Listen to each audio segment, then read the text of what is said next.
আলহামদুলিল্লাহ, আমাদের পরাণখালীতে হঠাৎ আল্লাহর রহমতের বৃষ্টি হচ্ছে। দেখুন, অনেক সুন্দর বৃষ্টি হচ্ছে, নিরিবিলি নিশ্চুপ বৃষ্টি হচ্ছে, কোনো বাতাস নাই, কোনো ঝড় নাই, কোনো আওয়াজ নাই। অনেক সুন্দর বৃষ্টি হয়ে যাচ্ছে, অনেক সুন্দর বৃষ্টি হয়ে যাচ্ছে। দেখুন বৃষ্টি, আল্লাহর রহমত, আসলেই আল্লাহর রহমত উপচে পড়ছে। দেখুন আমাদের পরাণখালীতে অনেক সুন্দর নিঝুম বৃষ্টি হচ্ছে। দেখুন নিঝুম বৃষ্টি হচ্ছে, নিশ্চুপ বৃষ্টি, আসলে ভাবাই যায় না। এবছরে তেমন ঝড় নাই বললেই চলে। দেখুন নিঝুম বৃষ্টি হয়ে যাচ্ছে, নিঝুম নিদারুণ বৃষ্টি।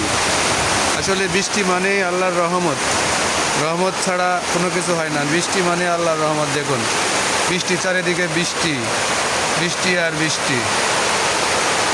আসলে বৃষ্টি মানেই আল্লাহর রহমত। দেখুন দেখুন বৃষ্টি পড়ছে, কলার গাছে পানি পড়ছে, কত সুন্দর লাগছে। দেখুন মনোরম পরিবেশ, আসলে আল্লাহর রহমত, আল্লাহর রহমত। দেখুন আসলেই আল্লাহর রহমত। সবার আল্লাহ শুকরিয়া গুজার করবেন। বৃষ্টি মানেই আল্লাহর রহমত। আমাদের কুষ্টিয়া জেলা ভেড়ামারা থানা পরাণখালীতে এই মুহূর্তে বৃষ্টি, নিদারুণ বৃষ্টি, নিশ্চুপ বৃষ্টি, এ যেন এক অন্যরকম টিনের চালে ঝমঝমে বৃষ্টি। সবাই ভালো থাকবেন, ধন্যবাদ, ভালোবাসা রইল।